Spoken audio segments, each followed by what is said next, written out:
today's presenter, Jamie Franklin, who is the curator at the Bennington Museum since 2005. He was a fellow at the Philadelphia Museum of Art and interned at the Smithsonian American Art Museum and the Clark Art Institute. I'd also like to put in a pitch for the Bennington Museum. It's a wonderful source of stunning art and history, so I encourage you to visit there as well. Now please join me in welcoming Jamie Franklin.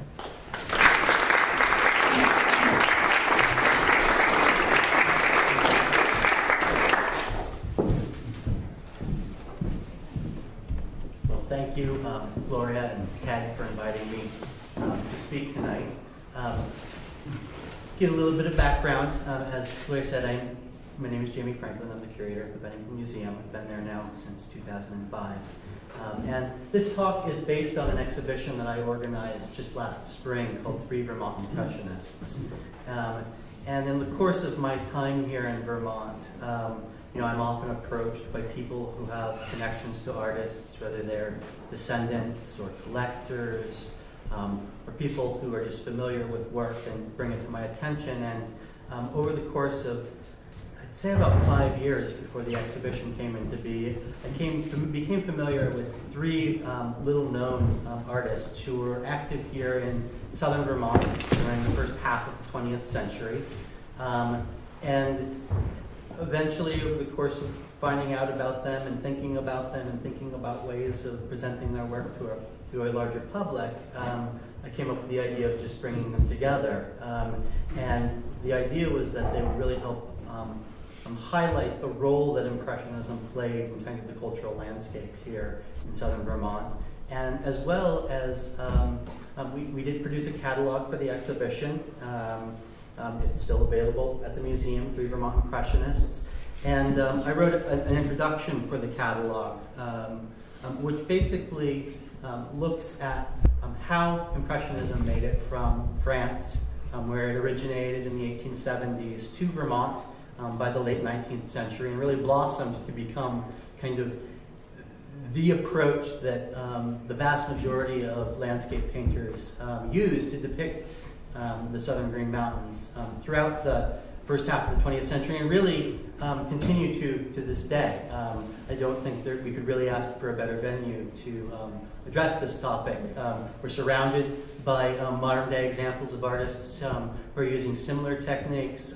There's the Brian Sweetland exhibit across the way, who as well certainly learned lessons from the Impressionists and adapted it to his own style. So what I'm going to do is not necessarily tell you the history of Impressionism in Vermont as much as use the exhibition, the 3 artists that were in it, and kind of some foundational artists who will help give a framework for better understanding how Impressionism made it to Vermont and how it was adapted here in the state. The picture that we're looking at on the screen is a painting by George Loftus Noyes, one of the 3 painters. And actually, I opened up with this image. It's titled The Gorge, and it was painted in 1910 because it was painted right here in Manchester, actually. A Boston Transcript critic reviewed an exhibition of Noyes' recent landscape paintings in 1912 and talked specifically about he had just moved to New Hampshire and began painting in the White Mountains and Green Mountains. But I'll get to it and go a little bit more in depth. But if anybody knows where that is specifically in Manchester, I'd be certainly interested in hearing. So I opened up my essay for my catalog introduction with a reproduction of this painting, another George Loftus Noyes. And it is a sketch in Provence, France, which is a small village, not unlike Giverny, which most people are probably familiar with, and I'll go into in a little more detail here shortly. But I talked about the fact that people, when they hear Impressionism and they hear Vermont, they probably don't automatically think of them together. But in reality, this is actually, the bottom image is a map that I took off the internet showing wine regions and how they correspond between Europe and America. And as you can see, actually, the top, not the top line actually goes through about where the artists in France were painting in Paris and north of Paris in the countryside in Giverny. And then the two bottom purple lines, which cross basically through Vermont into southern France, show that in fact Vermont isn't all that far off in terms of latitudinal position on the globe. And as a result, our kind of our landscape and the way in which atmosphere, light, etc. work isn't all that different. And so it comes as no surprise that many artists did make their way to Vermont.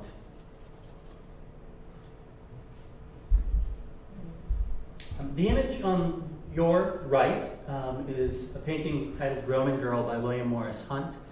William Morris Hunt, the Hunt family, was originally from Brattleboro.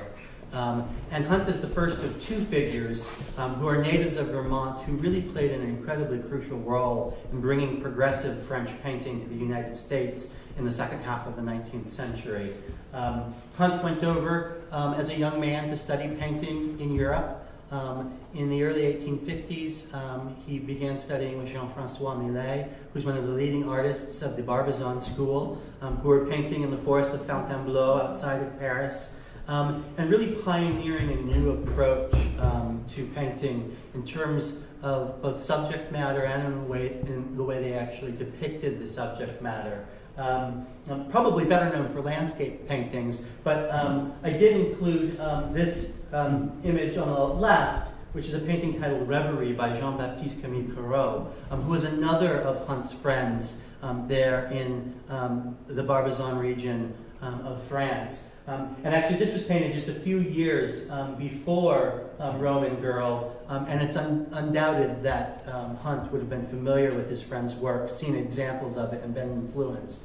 I think, thinking of Impressionism and how the Barbizon School, which is really the predecessor to Impressionism in France, how it relates, because stylistically, and even in terms of subject matter, it may not automatically strike a bell as being related to Impressionism, but these were artists who were interested in depicting everyday life and depicting subjects that weren't necessarily the traditional, what I often refer to as edifying subjects. They weren't interested in classical painting, history painting, or those things, but they were interested in depicting the everyday world around them, whether it be people or the landscape, and not necessarily important people or the glories of, say, grand mountainous peaks or that, but kind of everyday things that one would encounter, and depicting it in a much more kind of casual, straightforward manner than those who had preceded them.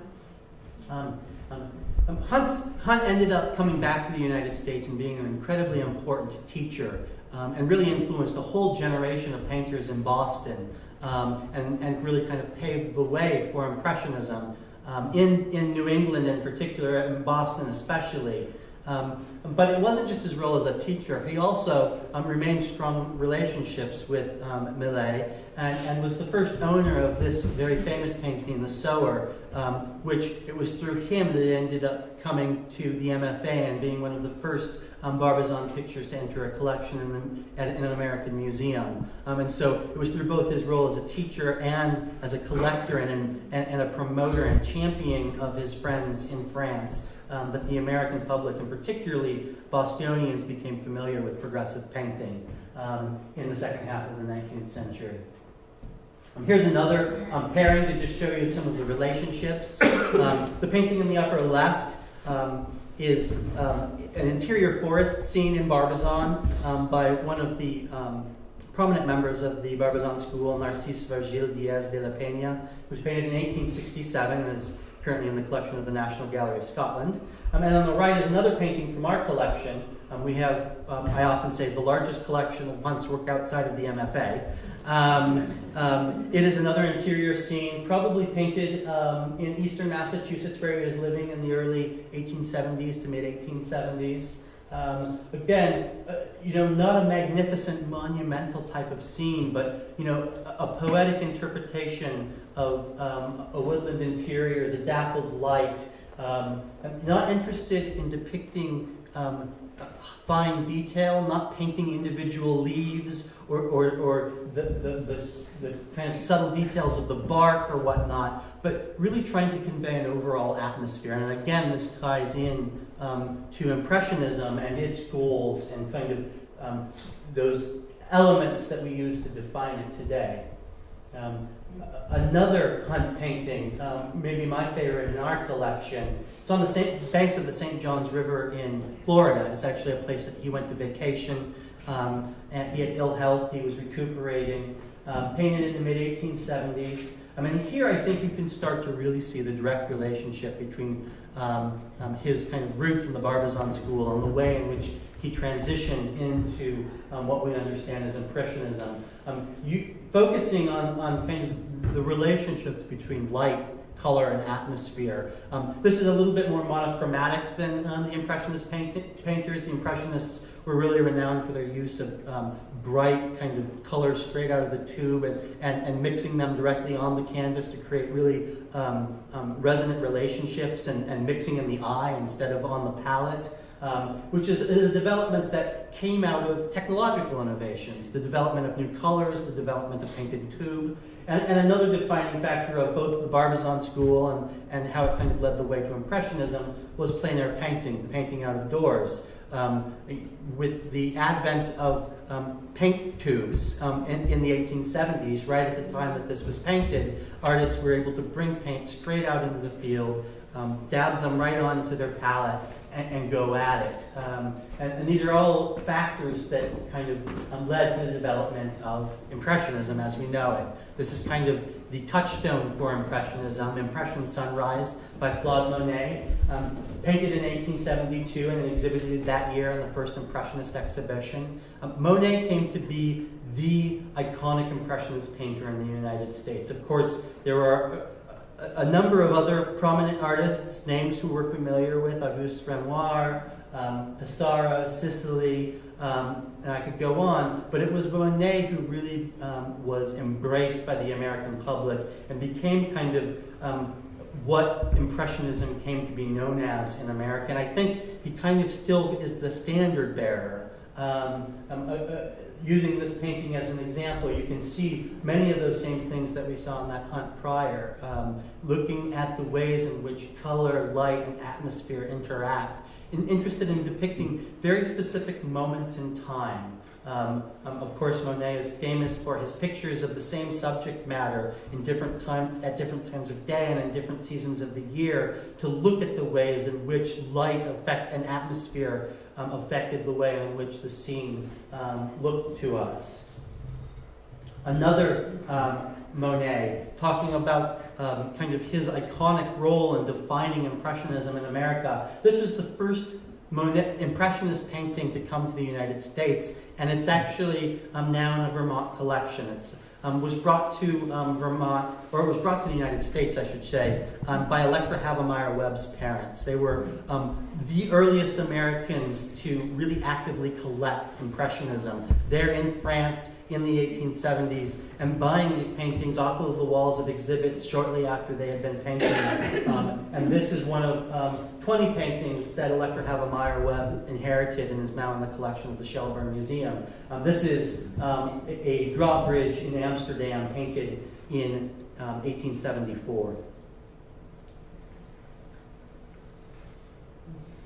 This is another Monet, Le Saule, or the Willow, painted in 1885. And the reason I've included this is because this was collected by a man by the name of Desmond Fitzgerald. He was a prominent architect and engineer in the Boston area, and one of the real early champions of Impressionism in America, and in Boston in particular. He bought this painting in 1892.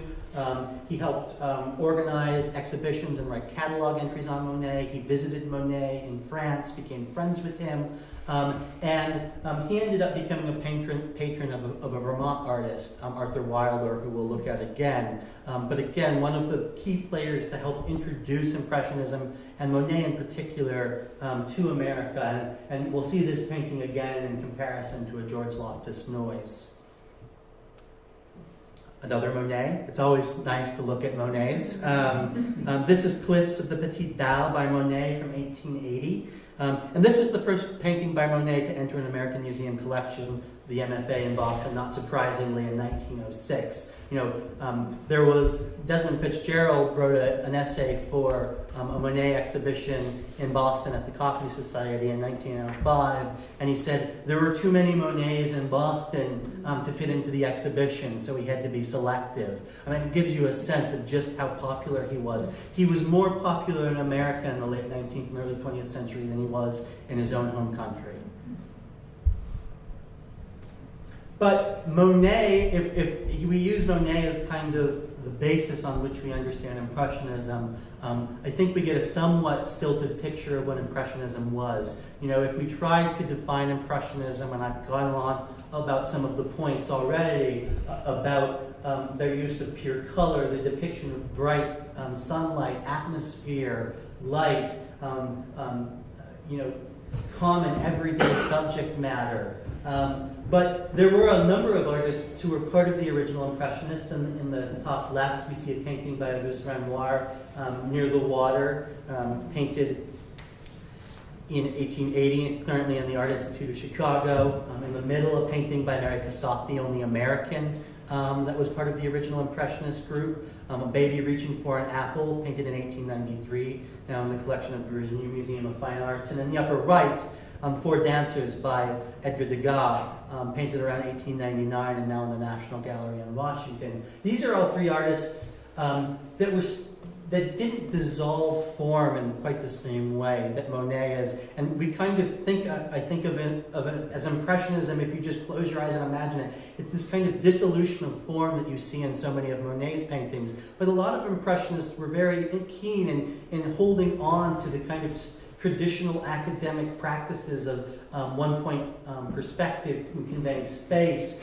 and really strong modeling of form. And in America, that's a tradition that I think really held true, even though Monet was kind of the Impressionist model. Most American painters, in particular Theodore Robinson, who we'll see in just a moment, really advocated a kind of melding of traditional Impressionism and maintained an interest in drawing and perspective and really finely, solidly modeled form that wasn't unlike many of the other Impressionists, but not necessarily Monet, who has become the standard bearer. Theodore Robinson, one of the other artists with deep Vermont roots, who ended up really pioneering Impressionism in America. He moved to Giverny in 1888. He was born in Irisburg, Vermont. And he lived and worked alongside Monet, became close friends with him in Giverny from 1888 until 1892 when he came back to the States. This is one of his paintings from 1889, I believe, of Giverny, kind of an aerial perspective of the valley there on the river. Again, depicting just a simple village, vernacular buildings, the landscape. And he painted many of these scenes, again, exploring issues of season, time of day, all of these things that Monet was really teaching him, and he was learning from Monet very directly. Here's a direct comparison, the painting in the upper left, Afternoon Shadows by Theodore Robinson from 1891, and the painting in the lower right, a Monet, Grain Stacks, Sunset from 1891 as well. He's painted in the same year. The painting in the lower right is in the collection of the MFA, and the painting in the upper left is in the Harn Museum of Art in Gainesville, Florida. But again, you can see the interest in not just the same subject matter, but the way in which he's adopting a brighter palette, a looser brush stroke, an interest in the flattening of space. The Impressionists and Post-Impressionists, Monet, Van Gogh, were all very interested in Japanese ukiyo-e prints and interested in the flatness and the asymmetrical patterning that Japanese artists use. And this is something that Theodore Robinson very much picked up from his relationship with Monet. Another Robinson, after moving back to the United States in 1892 and really helping to disseminate the Impressionist tradition amongst his students, he came back to Vermont in the summer of 1895. He was in ill health, and he actually passed away just the next year in 1896. But he spent the summer teaching and painting in Townsend, Vermont in 1895. And he's really the first painter who painted the Vermont landscape in an Impressionist vein that summer of 1895. This painting is titled Oxen Plowing from that summer of 1895. It's in a private collection now. But again, it gives you a sense of his subject matter. Rural agrarian labor, the working landscape, the things that surround us today in Vermont and were even more evident in the late 19th century when this was painted. And here's another Theodore Robinson painting from that summer of 1895 titled Correspondence. Another element of Impressionism, it was a very modern movement in the sense that they were interested in depicting contemporary culture and society. This young woman in her dress reading a letter. This is titled Correspondence. I kind of think of it as a painter today painting, their computer screen or somebody reading their email. But I just wanted to read a brief quote that Theodore Robinson wrote about returning to Vermont in the summer of 1895. He wrote, "All I have done up to this year's work has not been an emotional statement of myself. I have not felt my subjects. This year I got back to the hills I knew when I was a boy. I was born in Vermont, and I am just now beginning to paint subjects that touch me. There is a mysterious quality in the landscapes of one's native place." And I think it's a beautiful quote, which is why I wanted to read it directly. But it touches on some of the elements that I think really are emblematic of Robinson's painting, but are emblematic of Impressionism when it made its way to the United States. The Impressionism in America tended to be very poetic.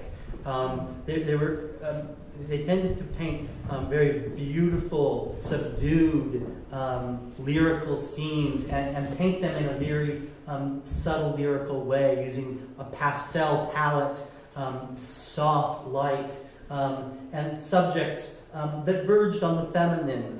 This doesn't verge on the feminine. This is a very literal depiction of femininity, and I think that is emblematic of Impressionism in the United States during the late 19th and early 20th centuries.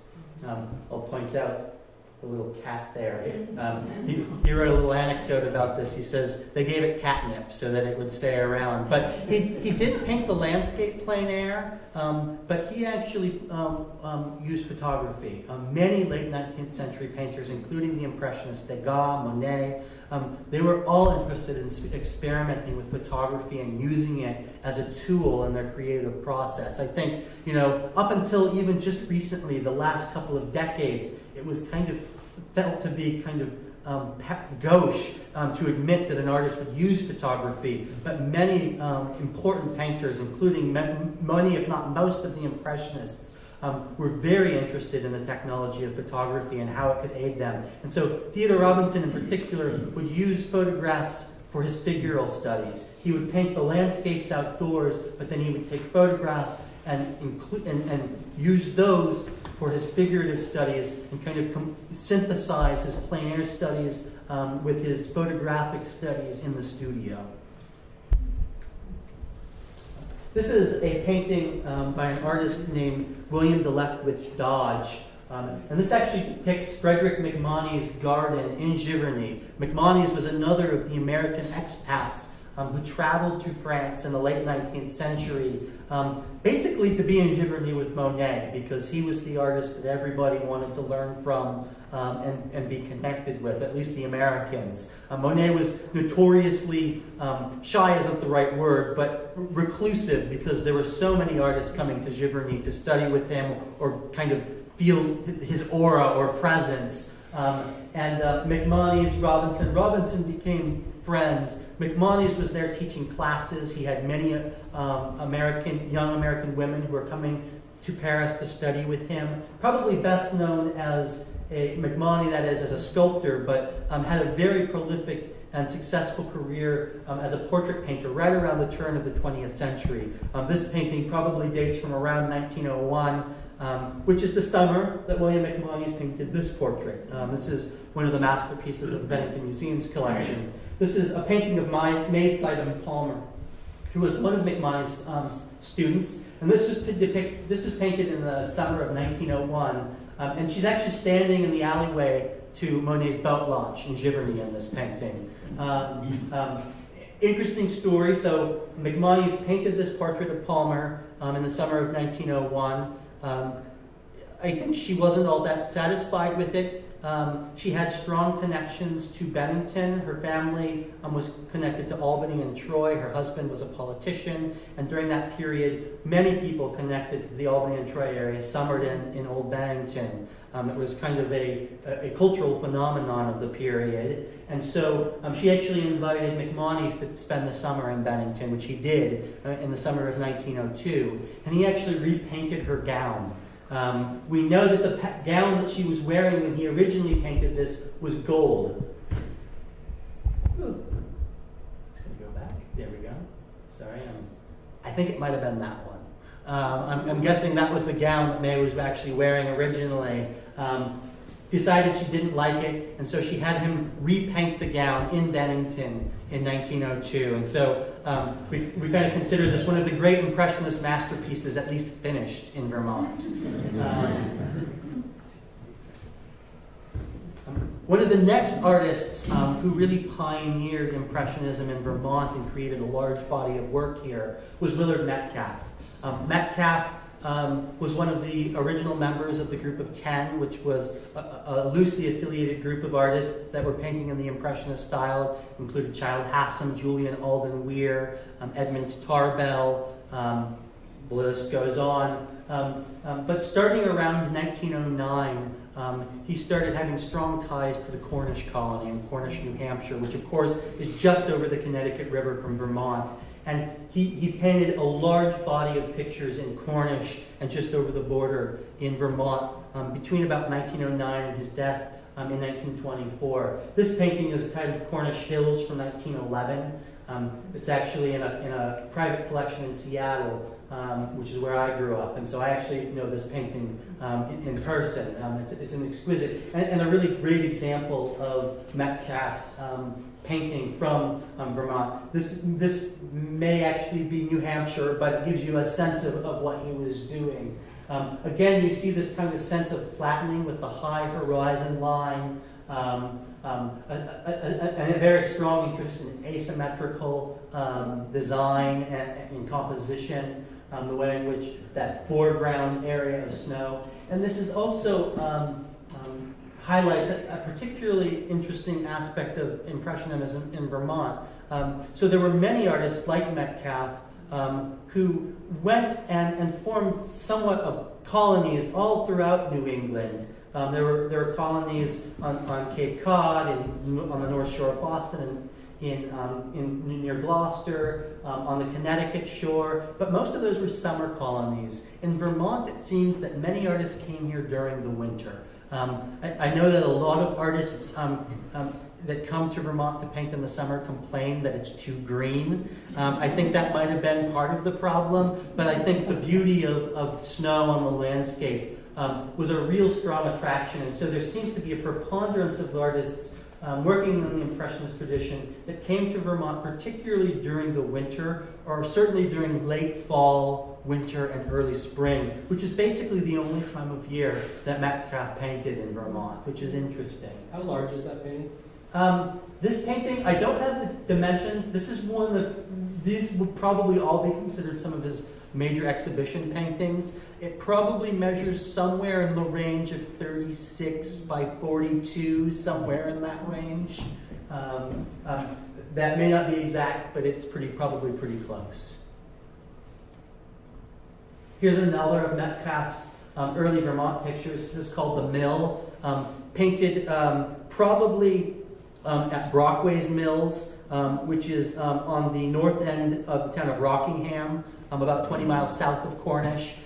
Again, another aspect of Impressionism in Vermont, as the French Impressionists were interested in depicting working class life, peasants, farmers, agriculture. Vermont painters were also very drawn to industrial and agricultural buildings in particular. You see very few Vermont Impressionist paintings with figures, or at least paintings in which figures play a prominent role. Robinson's probably the exception to that rule, but buildings, and particularly industrial and agricultural buildings, did play a pretty prominent role in artists who painted in Vermont. This is another Metcalf. This is Vermont Hills November from 1923, just to give you a sense of his work, a different flavor. Like I said, he came in late fall and stayed through early spring, so this gives you kind of a taste for the type of work. You can see these compositional tendencies depicting the hills rising high horizon line, and exploring kind of the coloristic and atmospheric changes through the seasons. Which brings us back to George Loftus Noyes' The Gorge in 1910. Noyes was another of the artists who landed in Vermont. He actually was born in Canada, spent a few of his early years as a child in Vermont, in the Brandon area, ended up really becoming part of the Boston School of Impressionists, Edmund Tarbell, William McGregor Paxton, who were probably better known for their interior scenes of figures. But Noyes kind of became the leading Boston Impressionist depicting landscapes. And as I mentioned, he bought a place in southern New Hampshire around 1910, and at that point really started painting the mountains in southern New Hampshire and Vermont a great deal. Unfortunately, his titles and his career is fairly nebulous. It's not very well documented. One of the reasons we included him in our exhibition last spring was because we had a gentleman who ended up becoming close friends with his widow shortly after his death. He never met George Loftus Noyes, but he became friends with Noyes' widow, and she ended up giving him most of the estate. But he had actually had a barn fire. He spent the last 20 years of his life in Vermont, starting in the early 1930s until he passed away in 1953. And I think in 1943 he had a barn fire that destroyed much of his work. And so we don't have a very strong sense of his Vermont work. But this is probably the most iconic and best example of his early Vermont work that survives to this day. Yes? I can see the picture here and the picture there. Colors are very strong in this. What you are, how's that working? And you are finding a way to soften it? How's that?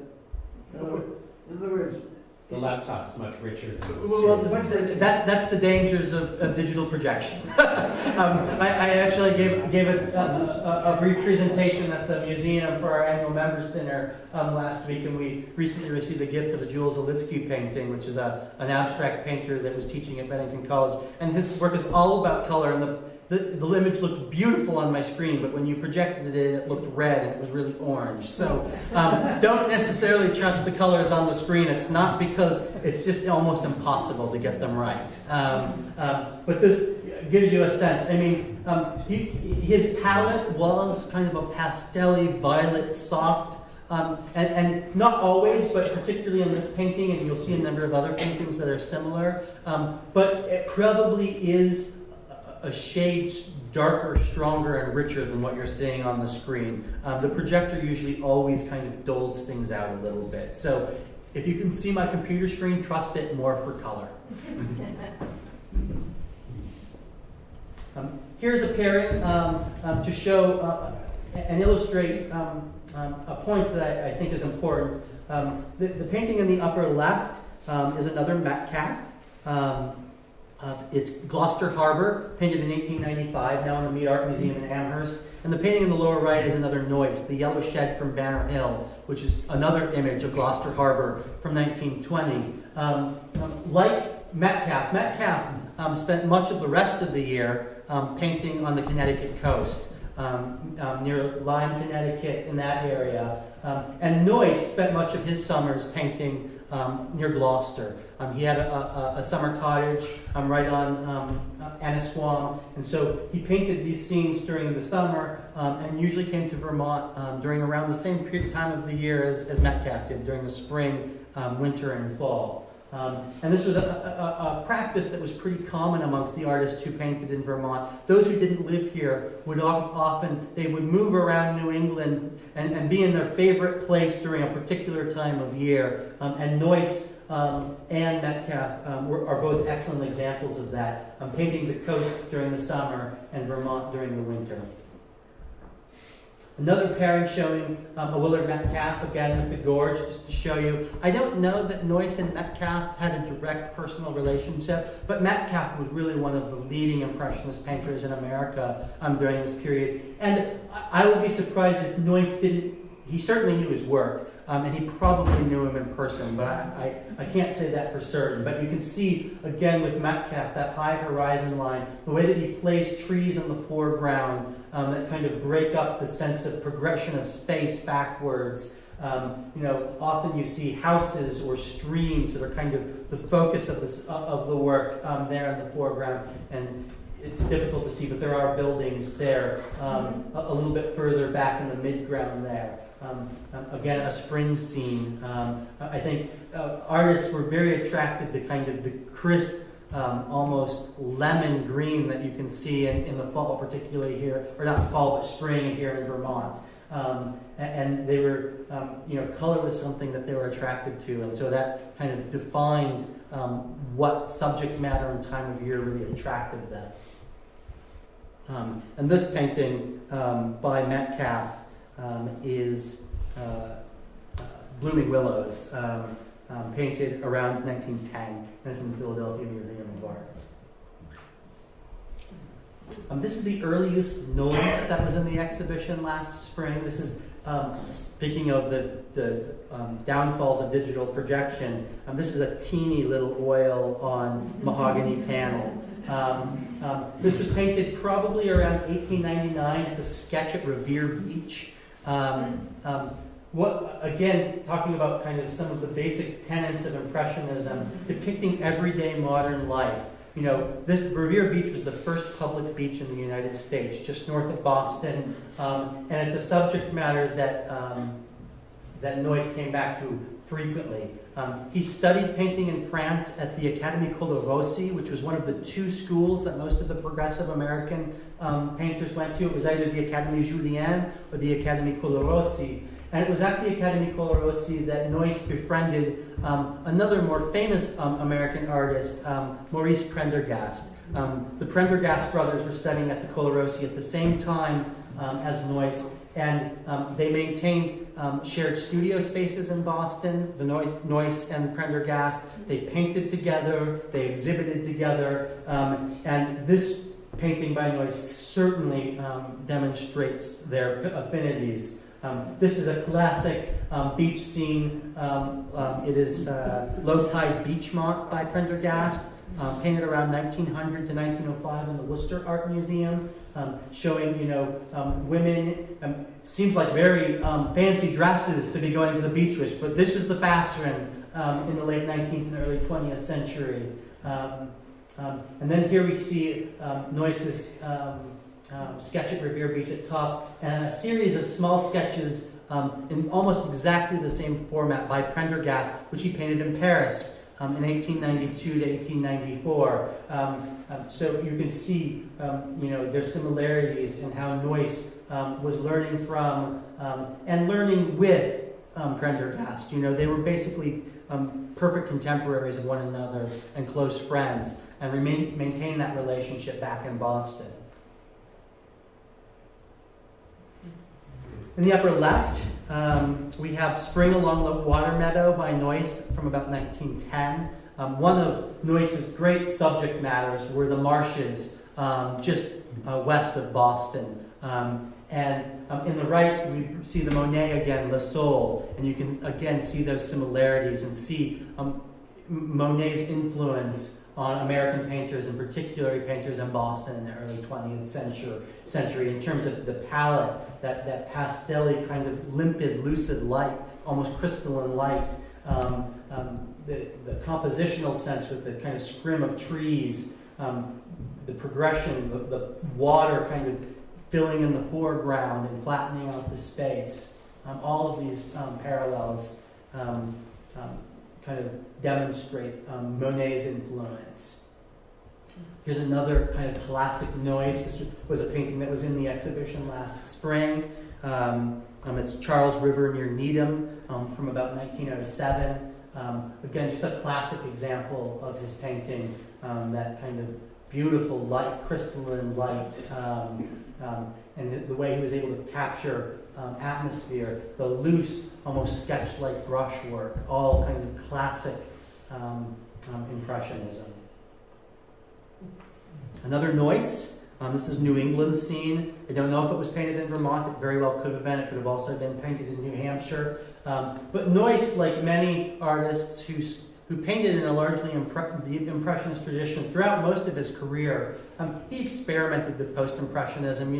By the early decades of the 20th century, this was painted around 1914. The Armory Show happened in New York City and traveled throughout the country in 1913, which really introduced European modernism to America. Matisse, Duchamp, the Fauves, post-Impressionism, and Noyce, particularly during this period in his career, was experimenting with all sorts of modern techniques, but this sort of pointillist technique of putting really raw colors next to each other and allowing them to mix in the viewer's eyes. It was something that developed in France immediately on the heels of Impressionism in the 1880s and 1890s. But as things had a habit of doing during that period, it usually took a couple of decades to make its way across the Atlantic. Artists who either studied in Europe and came back, exhibitions of European paintings here in the States. But post-Impressionism was beginning to be felt here in the United States in the 19-teens. You can certainly see it here in this painting by Noyce. This is one of Noyce's late paintings when he was a permanent resident of Vermont. He lived in various places during the last 20 years of his life, in Brandon, in Manchester, Dorset, Pittsford. This is probably a scene from his farmhouse in Pittsford around 1943, a watercolor, so very different than many of the other paintings we've seen, which have all been oils. But again, this interest in vernacular agriculture, or vernacular architecture, an old kind of agricultural truck, traditional New England scene adapted to the Impressionist mode. And he really stuck to this style throughout his career. He didn't pass away until 1953. This was painted in 1943. And, I think art history tends to put a lot of emphasis on innovation and newness. And so you think of Impressionism, in the mid-20th century, and you say, oh, that's so passé, that's so old school. But of course, there are very talented artists today that are still using and painting in the Impressionist tradition, and it makes them no less great artists, as certainly Brian Sweetland's exhibition proves. And so I think it's important to get our mindset out of this kind of infatuation and obsession with kind of newness, and understanding that artists can take these traditions, Impressionism, which by the time this was painted was 50-year-olds in the United States, 5 years old, from its origins, but still being adapted by Noyce to depict the Vermont landscape. This is another important Vermont artist, one of the early adopters of the Impressionist style, Arthur Wilder, who I mentioned earlier. He studied with a number of American tonalists in the 1880s, George Innes, Dwight Tyrone. From Vermont, he owned the Woodstock Inn, and really ended up championing skiing in Woodstock as a means of drawing tourists. And I think the tourism in Vermont in the early 20th century is an important aspect of understanding these painters. Tourists coming to Vermont and wanting to bring back a piece of it with them really spurred the market for Impressionist landscape paintings in Vermont. And artists who are tourists, artists coming to Vermont and using our landscape as a muse, I think, were all critical roles. And I think the fact that Wilder was both a talented artist and painter and the owner of the Woodstock Inn isn't a coincidence. This painting, November Day, dates from probably about 1925, is in the museum's collection. Gives you a sense, again, late fall. Very few paintings of summer in Vermont. That beautiful palette of purples and the late grass in the foreground, and that kind of complementary colors and the way that it charges the scene. Oops. Yep. I pushed the wrong button. I'll get it just a second.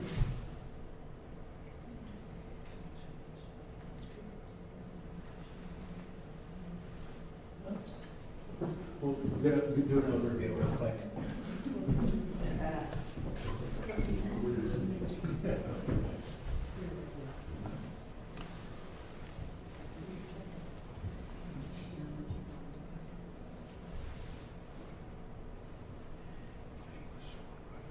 Never bad trivia.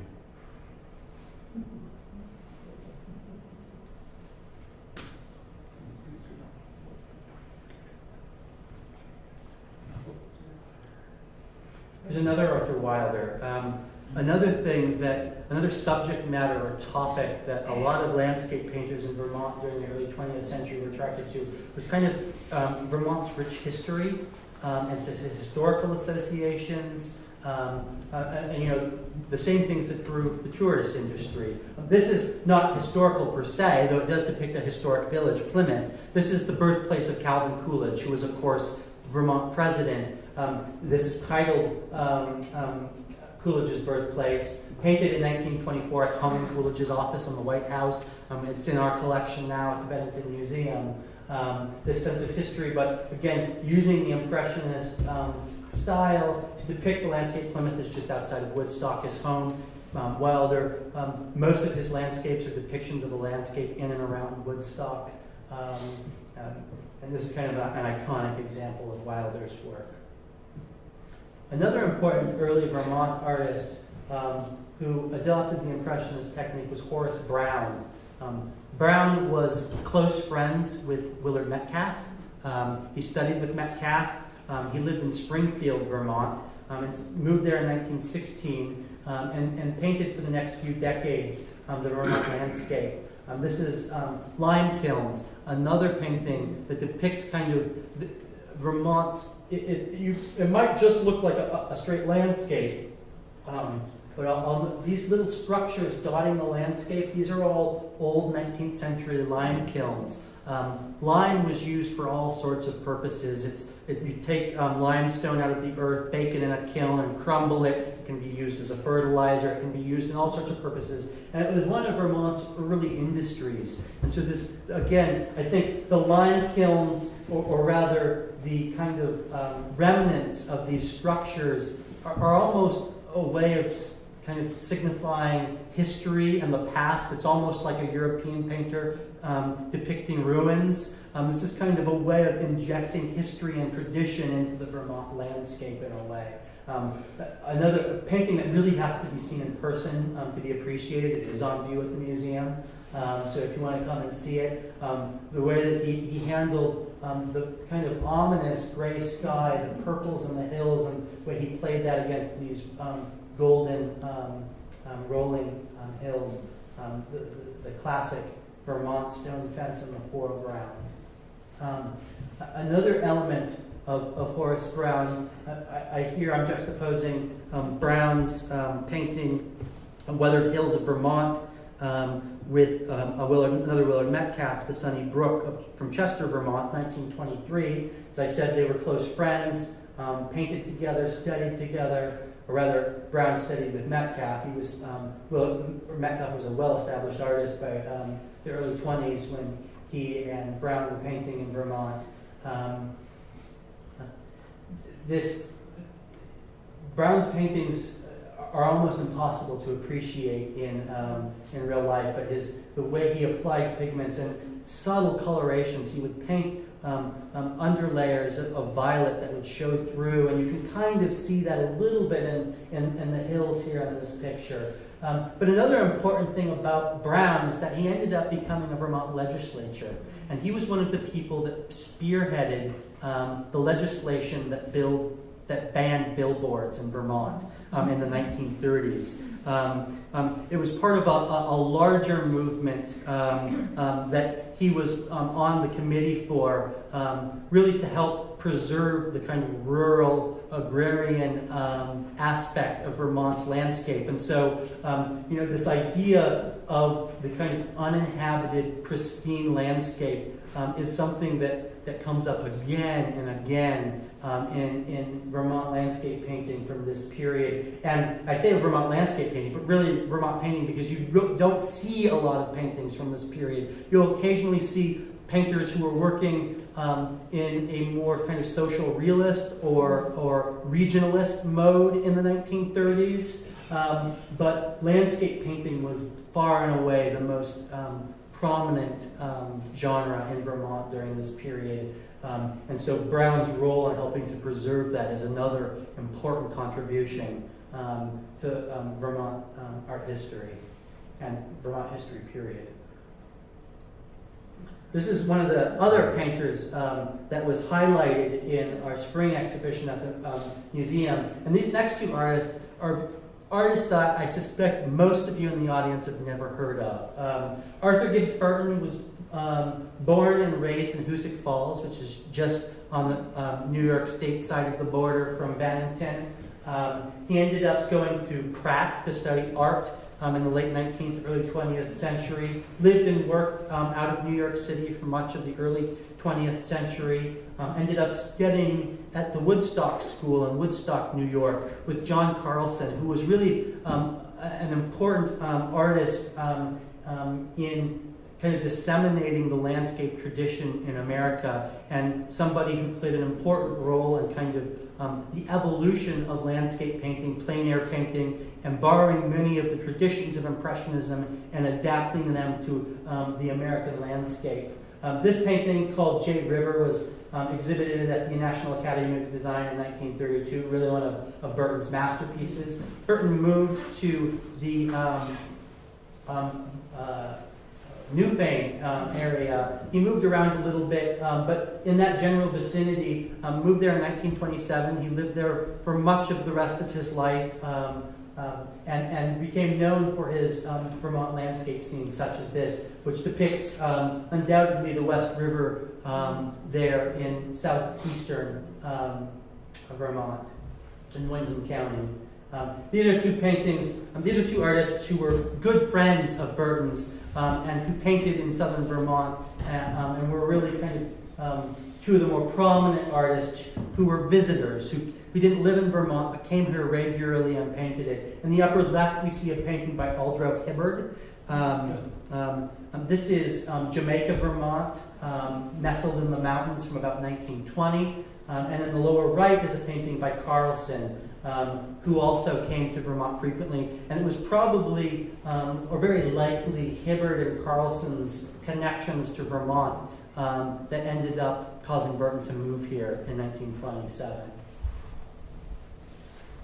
Here's another Hibbard, again, a depiction of a vernacular agrarian building. They didn't depict working life directly. They usually used the agriculture as kind of a stand-in for Vermont's agricultural past.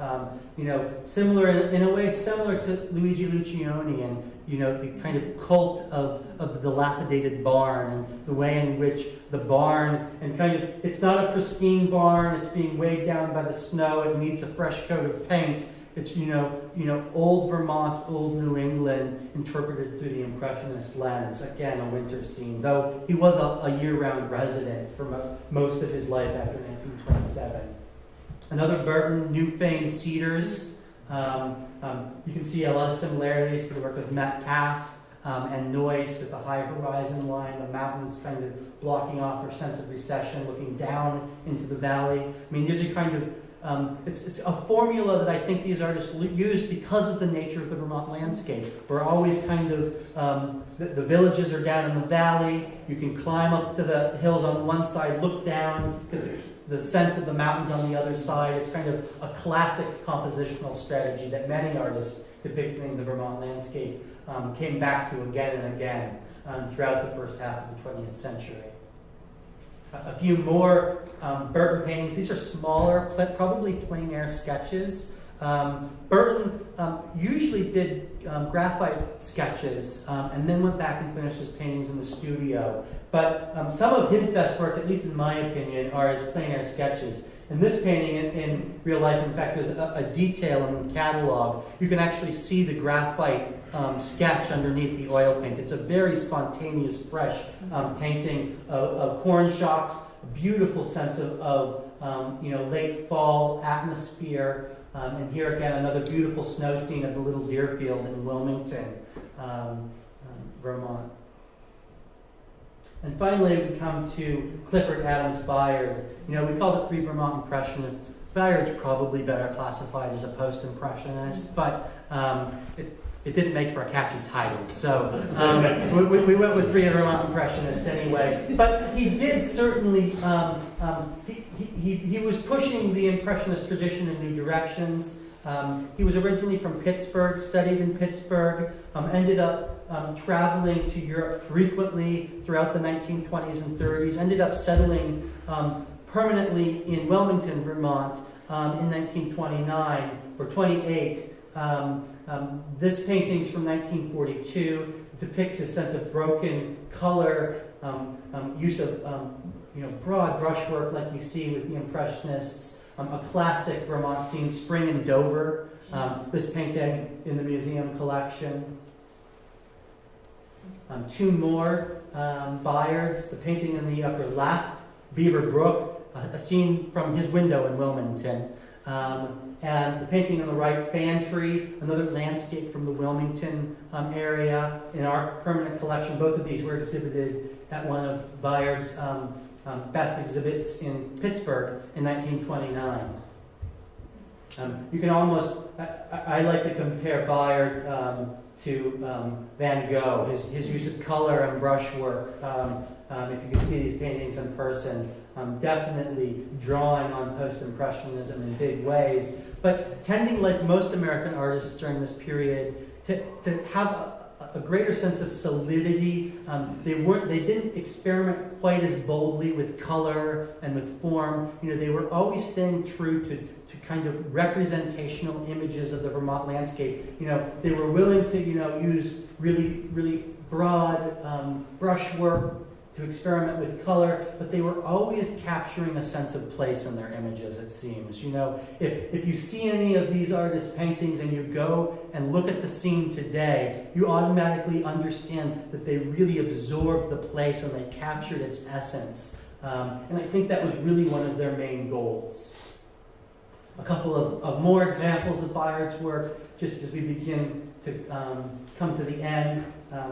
Painting in the upper left, another painting that was in that 1929 exhibit, Ward's Willow, which just a classic, a road that went through a farm in the Wilmington area. The title of the painting, of course, the willow tree, but these working agricultural farms. Bayard was close friends with many of his neighbors who were farmers, maple sugarers. He had a maple sugar kind of operation himself on site. He painted many maple sugar shacks and sugar lots. This is Barnard Sugar Lot. And then this is a actual wood mill called Hale's Mill. Again, these are all images, showing Bayard's particular interest in the working landscape and how he represented that sense of a working tradition through his depiction of vernacular architecture, barns, sugar houses, and mills. And then finally, I would be remiss if I didn't talk about the role that Southern Vermont Art Center, or at least the predecessors to Southern Vermont Art Center didn't play in Vermont landscape painting tradition in the first half of the 20th century. So I'm going to end my presentation with 3 images, all paintings from our permanent collection down at the Bennington Museum, of 3 of the founders of the Dorset painters, which were the predecessors to the Southern Vermont Art Center, founded in 1922 over in Dorset. This is a painting by Edwin Child, one of the founders.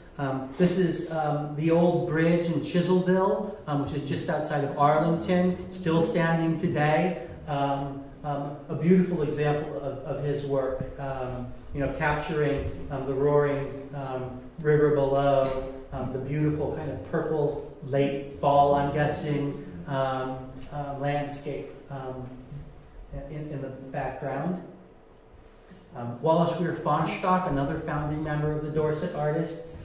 This is a painting titled Pollock Patchwork.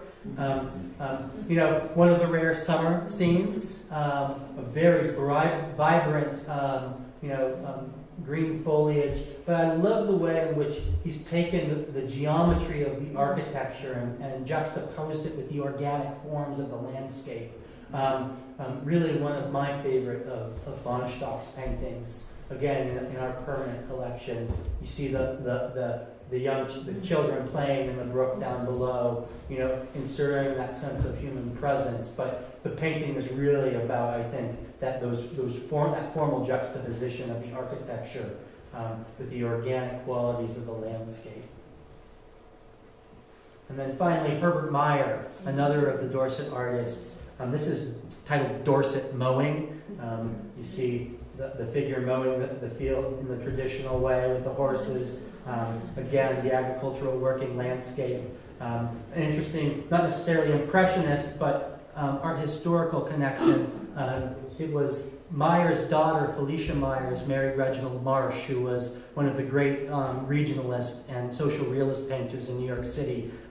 Apparently Marsh didn't like Vermont very much, so he didn't paint much up here, but an interesting art historical sideline. But again, this painting probably painted in the mid-1930s, really the Vermont tradition, the Impressionist tradition in Vermont really was vibrant up until at least World War II, I'd say. And it still continues today, but it was the dominant tradition. And I think, understanding that history is kind of adds a sense of the cultural richness. And Southern Vermont Arts Center, their annual exhibitions were not just a local happening. There were artists from New York City who wanted so badly to exhibit their work at the Southern Vermont Arts Center during the 1930s and 40s because you had to have a certain proportion of your year in residence within a certain radius. They would buy summer houses up here just so that they could show, and New York City critics would come up. And so these artists, Childs, Meyer, Fonstock, all of them, were really kind of a vital part, not just of the Vermont art scene, but the American art scene during this period. And Southern Vermont Art Center played a really prominent role in that. So that's the end of the formal segment of my presentation, but I am very happy to take questions from the audience.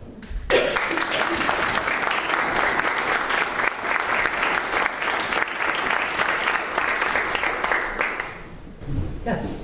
To follow through what you just said, as we all know, this has been a brilliant fall foliage season, reds, and none of your pictures give that sense at all. It's interesting. I think if I had selected differently, one thing, when you go to a museum exhibition, know that you're being slightly led along by a bunch of curatorial decisions, and any presentation is the same way. I could have gone through and done this entire presentation with fall foliage paintings, but for whatever reason, I think that sense of the vibrancy of the color, I think some artists were a little afraid of it. You can't really capture the full brilliance of foliage in a painting, and so you certainly do see some. Willard Metcalf certainly painted fall foliage beautifully. It wasn't his primary subject matter in Vermont. He tended to be more interested in late fall and winter and spring, but they did paint it, but it wasn't as prominent as one might imagine. And this relates more to France, these colors. Yeah, no, absolutely. I think these artists were certainly aware of the tradition and their predecessors, and they were learning from them. And consciously or unconsciously, they might have been affected. And there's a certain sense of light that you get in French Impressionist paintings that I think a lot of these artists were probably interested in emulating. And so you tend to, in order to emulate that, you have to capture the right season. And I think spring and fall, you tend to get that light here in Vermont that might be similar to the light there in France. Any other questions?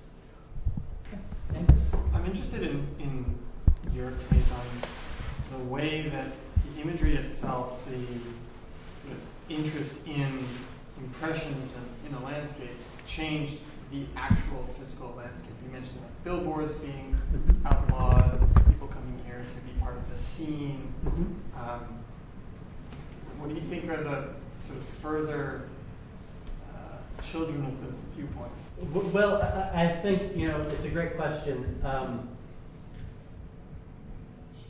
These artists were very much, they made a living, and they were painting images that they probably thought would sell. And so they're painting a very particular image of Vermont, as I mentioned, Horace Brown and the billboard laws and kind of the preservation of the rural landscape. You do see, barns, but it tends to be a somewhat nostalgic trope. You don't necessarily see the real kind of down and gritty, dirty aspects of agricultural life in Vermont in most Impressionist paintings. And so I do think, filtered through, that tradition, people get a sense, an idealized image of what Vermont is. And of course, you can still capture these sorts of images, but it's not necessarily a full picture of what Vermont is. But I think because of artistic choices that have been made for the last century plus, people from away, flatlanders, have a very distinct sense of what Vermont is. I think as a result of this history and a result of these artists very consciously catering to a tourist market. They weren't painting these pictures for Vermonters. Bayard. I worked closely with Bayard's descendants in pulling together this exhibition, and most of the large collections that were formed during his lifetime were people who had summer homes in Wilmington. These weren't year-round Vermonters. These weren't people who were working the farms and owning the farms. It was people who had a connection to Vermont but didn't necessarily live here full time, didn't work the land, and so they wanted that kind of idealized, sentimental image of what Vermont had come to be known as. Did you not think that Hibbard was an Impressionist? He painted with Burton, but he was not in this fold? Well, no. I mean, the exhibitions hinge on lots of factors. And as I mentioned, I tried to convey at the beginning of my presentation, the talk, that exhibition, it was somewhat of an arbitrary decision to combine those three painters. One thing was, I thought they all deserved recognition. I thought they were artists who were extremely talented. They had deep roots here in southern Vermont, which is one of our real missions, is to explore the cultural and art historical traditions of southern Vermont at the museum. And I had been directly approached by people who had large caches of work by these artists. And so it was somewhat arbitrary, but what I did was I wanted to help use these three somewhat random artists to help convey the history of Impressionism. So that kind of, those three artists in particular, I could have drawn in Hibbard's, and I certainly thought about it, but I felt that these artists deserve to be better known, and so I wanted the emphasis to be on them. Hibbard has a pretty well-established reputation at this point. We would love to show Hibbard's work and probably will in the future. And he related very directly to Burton. They were close friends. You could see the relationship, certainly in Green River, to Hibbard's kind of selection of subject matter and the way that he painted the Vermont landscape. But it was a somewhat arbitrary choice to not include him in this exhibition, but he was certainly an important practitioner of the Impressionist style. And again, calling it Impressionist is, it starts to become a little bit dangerous as you get further and further into the 20th century, because these artists were taking lots of Impressionist tenets, but they were absorbing everything that had happened since as well.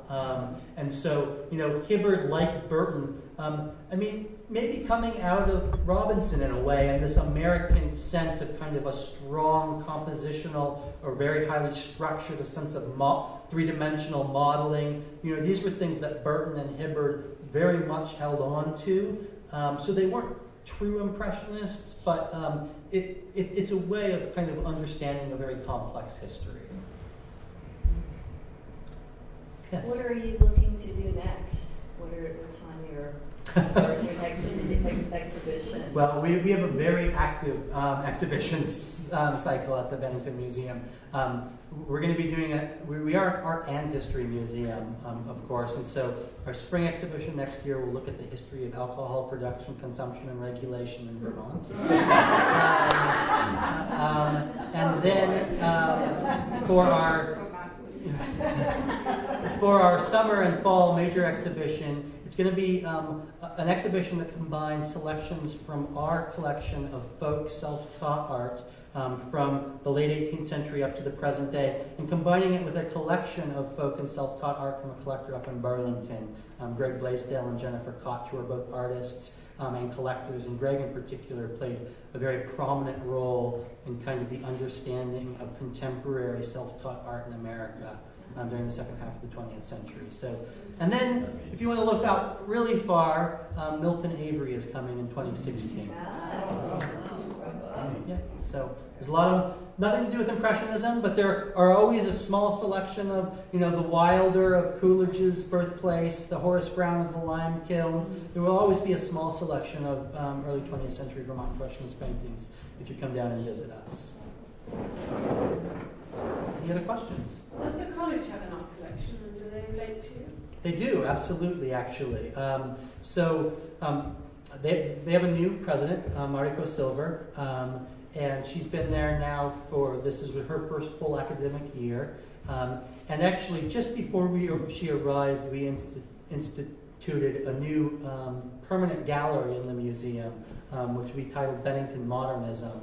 I mentioned the Jules Olitsky gift, which came to the museum, but there was a whole group of artists that were living and working in the Bennington area in the 1950s, 60s, and 70s, largely centered around the college. Many of them were professors, some of them were students, some of them were kind of indirectly linked to that group. They included Jules Olitsky, Helen Frankenthaler, Paul Feely, Kenneth Nolan, David Smith, Tony Smith. It's kind of the who's who of American art in the 1960s, and nobody's really ever explored it. And it happened right in our backyard. So we have a new permanent gallery of Bennington Modernism featuring these artists. Pat Adams is another important one who's still active and working in our backyard. We have a number of her paintings on view. Anthony Caro is a British sculptor who taught temporarily for a number of years, I should say, at Bennington College. And so that is a permanent gallery. It's currently filled largely with loans, but it will be, so it's dynamic. It will change over time. We are beginning to form a collection. Jules Olitsky's 1963 painting Wildcatter was just donated by the Olitsky estate. That's a longer answer to your question, but that will be ongoing at the museum. Great. Thank you very much.